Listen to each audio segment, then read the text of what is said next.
What is going on, guys? DBG here, and today we are going to be going over our God squad. No money spent completely, 200k remaining, and if we wanted to, we could buy both Dale and Mitch, but I'm holding out for season 2. I'm just holding out on my tokens, and this is what we have after 3 weeks. So we are right now over halfway to Carmelo Anthony. Like, I'm definitely not going to play 5 of these challenge games anytime soon. I'm definitely not playing Dom again. That's for sure. Like, I'll play the 5 limited games this weekend, I reckon. Apologies, I just keep accidentally hitting the back button. I'll play the 5 limited games. I'm most definitely not playing 5 unlimited games. I think I'm 6. Am I 6-0, 7-0? I'll dunk in limited, maybe. Power forward blocks is not too bad. There's a whole bunch of XP I have to do, but basically, I'll get Carmelo Anthony. It's a matter of when I get Carmelo Anthony. Like, there's 21 days to go. The season was about 45 days. And I got pretty much everything without spending. I can get without spending big money. Like, dunktober. I think we'll get, this is easy.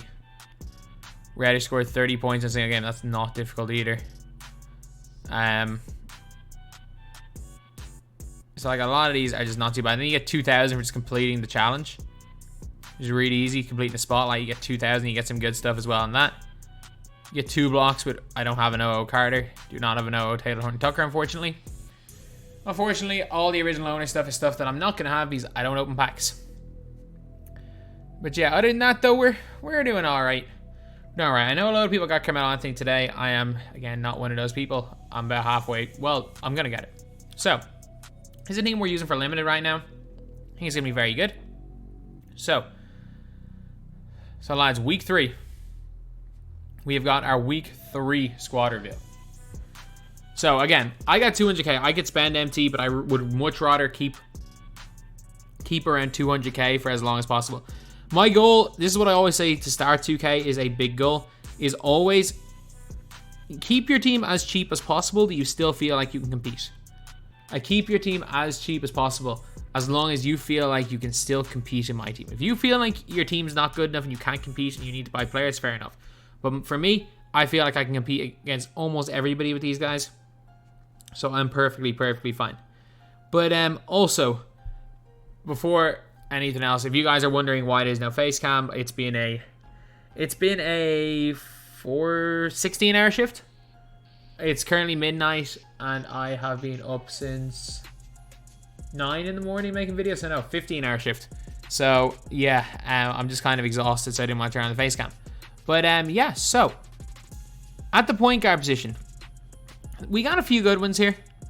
We do have a few good ones, but I mean, if I spend 150 tokens on Walt Frazier, you better believe I'm using Walt Frazier. You better believe that I'm using Walt Frazier if I spent this much empty on him. So 82 3-pointer is all right. 90 mid-range. He's not good in offense. Like, his offense is not it. But he's unbelievable on defense. 91 steal, 92 perimeter defense. He's got 89 speed of ball, 89 acceleration, 90 lateral. He's also got 2 off badges. Floor general is huge. +4 to every offensive stat. Catch and shoot, difficult shots, acrobat. Teardropper, glue hands, dimer, pick dodger, defense leader, and deceptor. Tireless defender, bailout, quick first step, space creator, ankle brace, slippery off ball, as well as clamps, intimidator, pickpocket, tight handles, clutch shooter. Like, his badges are really nice. Problem is, he's just not the greatest at creating shots. So I play a really weird tactic. And if anyone, you'll see it in tomorrow's video as well, but if anyone's actually watched me play 5v5, I run everything. I run every single play for a 2-guard, for a 3-point shooter at the 2.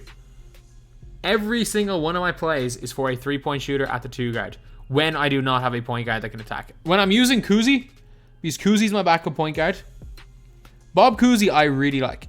Like, yeah, I can use a Kyrie, but I think for me, Kuzi offers almost as much as Kyrie on offense. Because again, I'm just really bad with Kyrie's release, and I'm not great at dribbling. Obviously, for a normal person, you're going to prefer Kyrie to Kuzi, but on offense. But for me, I think they're very even, but I much prefer Kuzi on defense. Kuzi got like 92 ball handle, 93 steal, 91 perimeter defense, 90 speed with 90 lateral quickness. The only problem is he's 6'1", but then at least at the same time, smaller guys guarding the ball are great. Like, he's got downhill, gold sniper, gold green machine, gold floor general. He's got only silver quick for his step, but I think he just moves really well. And it's just a very, very solid card. Like, he's got ball stripper on silver, bronze mismatch expert. Surely he's got pickpocket because he's gotten some serious steals for me. He's got, yeah, only silver pickpocket, but it's ridiculous for him. For me, these two guys are incredible. These are incredible point guards. Then at the 2-guard position, you guys are going to call me crazy. I run one of 2 guys, and one of them's at the end of the bench. My starting 2-guard, as of right now, is Corey Kispert. My backup 2-guard, as of right now, for this specific lineup, and I'm telling you, I'm not saying Corey Kispert is one of the best 2-guards in the game. Duncan Robinson. These guys just play the role. Duncan Robinson Corey Kispert's a better shooter. Duncan Robinson has the ability to attack the basket. They play a specific role. I use the Chicago Bulls playbook. I don't know why the Magic playbook is always my default one. I hate the Magic. Well, I like quick point too. But I mean, the Bulls playbook basically has quick point too as well. But Corey Kispert or Duncan Robinson, it's one of these two depending on how I'm feeling on the day.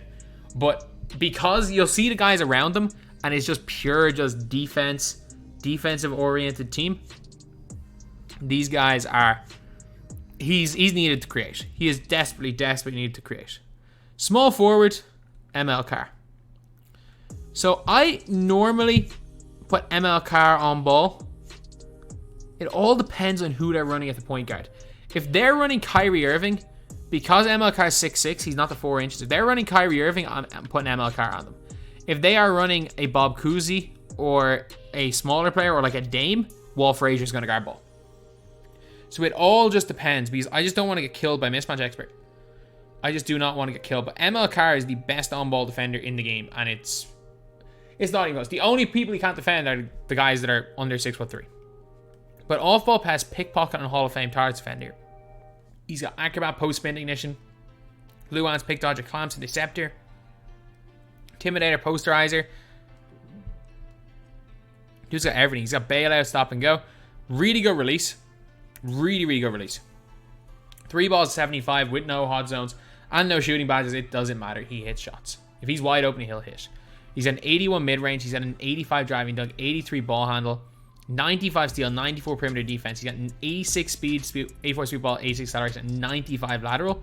And if you're looking at his tendencies as well, again, tendencies matter. They're not the be-all and end-all. 82 on-ball steal. Walt Frazier's got like a 90-something on-ball steal tendency. And you can see why Corey Kispert, whose biggest, like, he shoots, and that's what he's there to do. Like, he's the best shooter in the game. He offers nothing else. For anyone who's saying that, like, oh yeah, Corey Kispert does nothing but shoot. Yes, he does nothing but shoot. Ideally, is Dale Ellis or Mitch Richmond, are either of those guys better for this role? Yeah. Dale Ellis and Mitch Richmond both are, but I just don't want to spend my tokens. Like, I would not mind putting in either of them, but I personally prefer Kispert to a Bradley Beal. I prefer Duncan Robinson to a Bradley Beal, and just the specific role Kispert works in. I know off the bench at the 2, I have been playing this guy right here. I have been playing Darryl Griffith, but today, this guy came out. So Gary Harris is going to be coming in. Gary Harris suits my playstyle a little bit more because I don't attack the basket that much. I just catch and shoot, and I prefer Gary Harris's jump shot to Darryl Griffith's.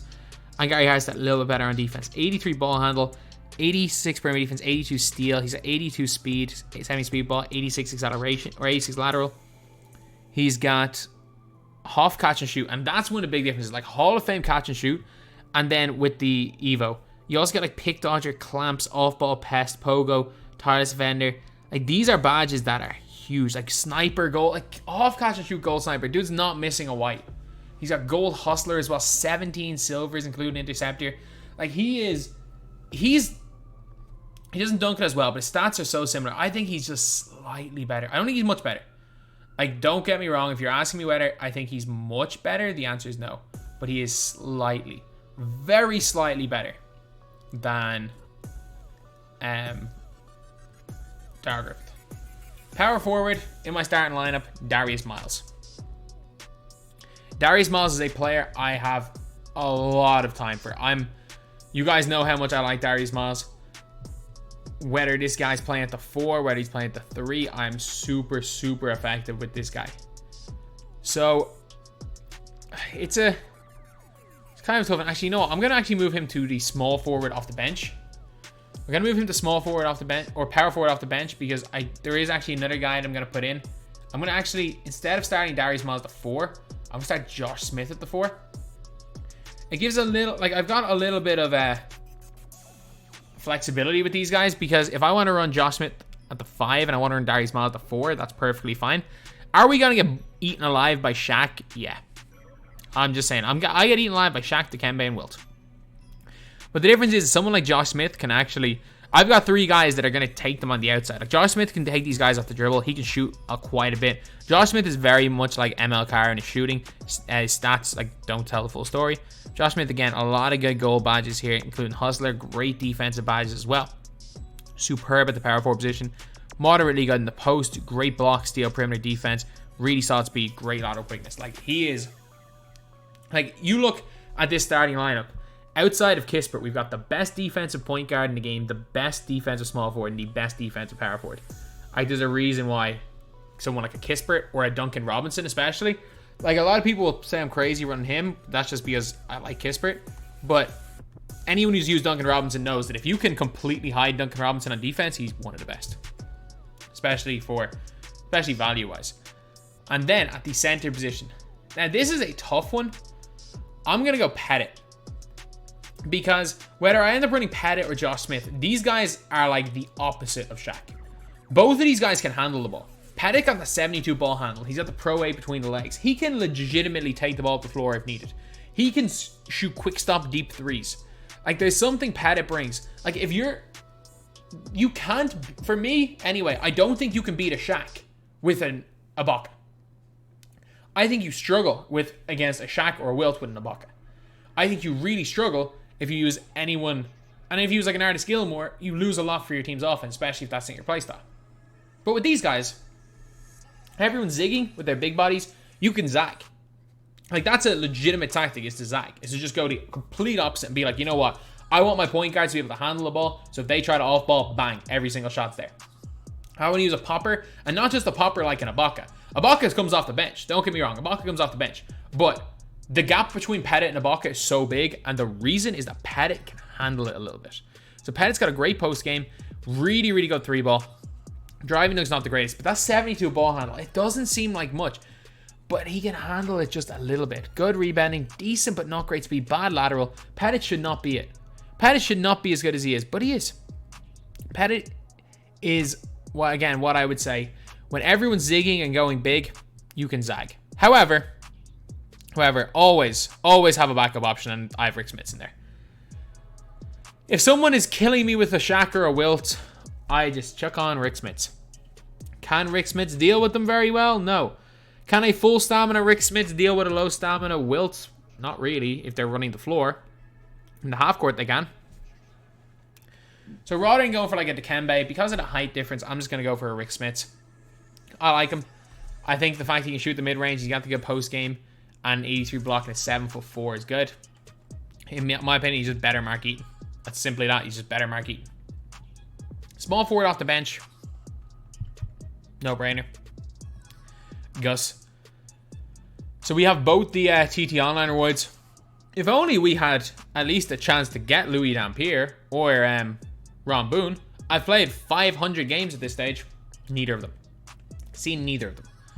But 18 gold badges. Glue hands, slithery, bailout, set shooter, volume shooter, hustler.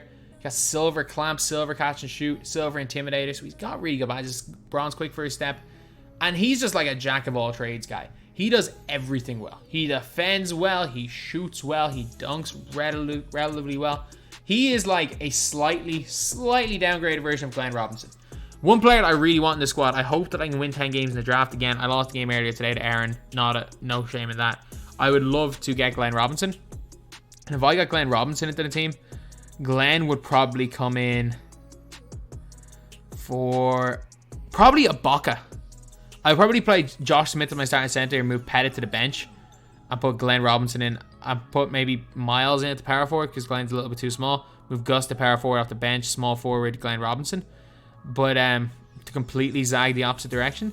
But we got a Ibaka in a center off the bench. I'm not that high on Ibaka. I mean, he shoots well. Like, Ibaka has got that 85 3 ball. Like, Ibaka should be better than Pettit. He really should. Like, he's got way better lateral speeds, not that much different. Badges wise, he's still pretty good. But it's just that bit of ball handling that Pettit can do. Pettit is just better than Ibaka. It's hard to explain it. Pettit is just way better than Ibaka. But everyone's used Ibaka at this stage. I'm pretty sure 95% of people have Serge Ibaka. So, we've got it right here. Now, we've got to honestly just use a point guard. So we've got another shooter off the bench. We got a big man. If I'm playing unlimited, just a heads up, it's going to be Dennis Smith Jr. because of contracts. He's more than capable of coming on the floor and doing something of use. But other than that, like, there's no real... Well, other than that, there's no real point. But, like, he's not going to play. But, I mean, Kyrie Irving. Kyrie Irving's just in there for offense. Because we have enough defense. Like, yeah, you might say, oh, Corey Kispert, like, I can run a 9-man. I've got enough defense in this team. Like, Darius Maz, we've got clamps. We've got 4 guys in our 3 guys in our starting lineup have got at least silver clamps. 4 guys on my bench lineup have got at least silver clamps because I put silver clamps in Darius Maz. But we have got a completely great defensive team. The only problem is if I'm really struggling, especially with the bench lineup, even though I shouldn't, normally I'm pretty good with Kuzi. But for example, maybe if they're clamping up big Oscar Robertson, Duncan Robinson. If they're clamping up Duncan Robinson, and I'm just struggling to create off my plays, and none of these guys are creating off the dribble, I can just say, screw it. Kyrie Irving, get in a point guard. Or Kyrie, get in at the 2. And just dribble. You're going to be our primary ball handler for a few possessions. So, that's why Kyrie's in there. But in general, if I'm playing unlimited, which is the main way I'd use this squad, I haven't played competitively since launch week, I'd have Dennis Smith Jr. in there. Just for contract reasons and the fact he holds his own. I know you might be saying, why not Bradley in for Rick Smits? Bradley can't hold his own. I'm telling you, Bradley cannot hold his own. Yeah, can't hold his own. Smits can. But yeah, that is pretty much it, lads. This is the God Squad. This is the Week 3 God Squad, lads. Let me know what you guys think in the comments below. Who you guys think I should have in the squad. Who you guys think should not be in here. And if you guys are going to suggest, oh, buy LeBron, you have 192k. That's not how it works. If I start blowing all my MT on players early in the game, that's when that's when you start to lose MT and you're suddenly on like 40,000 MT in like December, and it's like, oh crap, I've kind of got nothing. So what I'm planning on doing is trying to build it up, maybe 100k a month. Maybe by the end of this month, have a team with 300k. Because this team is brilliant. This team is absolutely brilliant. If I can keep a really good team with like 300k in the bank account or in the like MT total, and suddenly at the end of the year or in like January, February, we're looking 500-600k with a good squad, we're flying then. We're flying. So anyway, yeah, that's pretty much it. That's the video. Thank you guys for watching. Please like, comment, and subscribe.